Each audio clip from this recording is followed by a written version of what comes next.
It's a challenging world out there, no doubt. And it's getting more challenging by the day as the 3D world consciousness gets decidedly wobbly. If you're still trying to shape and control the old reality in some particular way, or are dependent on it going in a specific direction that provides resources and support, then think again.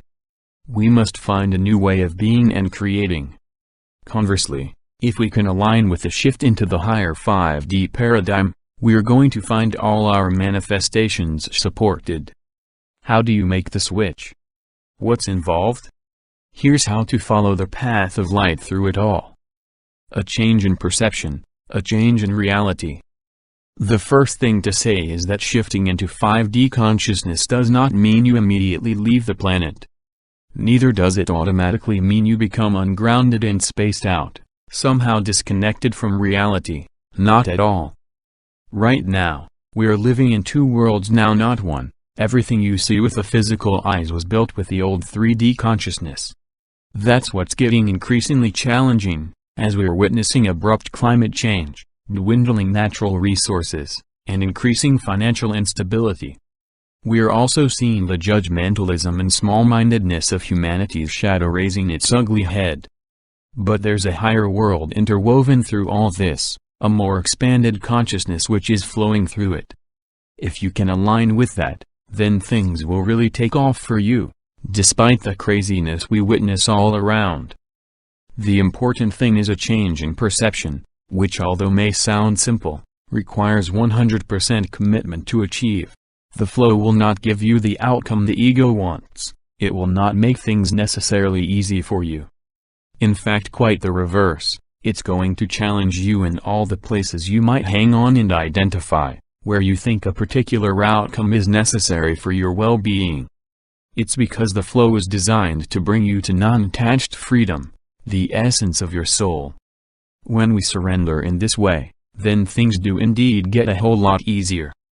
Where do you close down? That's where to open up.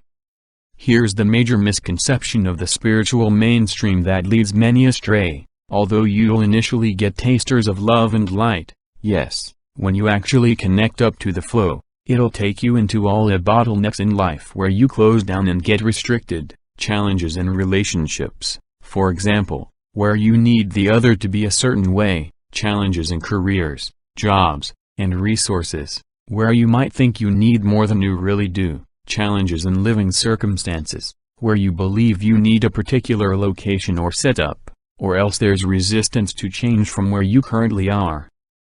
When you open up and truly connect to the flow, it feels like a hot air balloon rising upward, inward, pulling against its tethering, all the places you get stuck.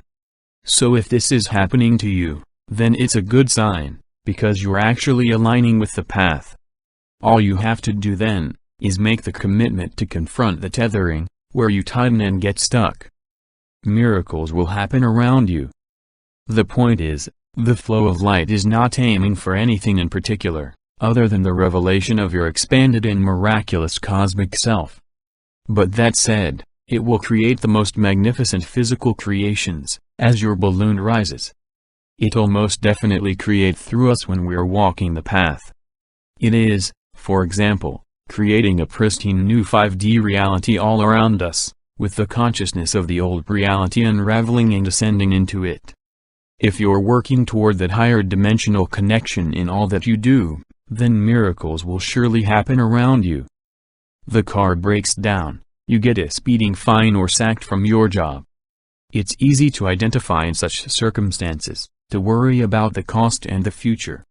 If you're really looking for 5D consciousness, then it's exactly these circumstances that present the golden opportunity. You must pass through the eye of the needle, by confronting your inner constrictions, as they arise. For only that way, can you process them out. I was out driving in Mount Gambier, in Oz, the other day, whilst on the current open hand tour. I was in a borrowed car in a place that I didn't know. I drove straight into a speed trap and was facing a $500 fine.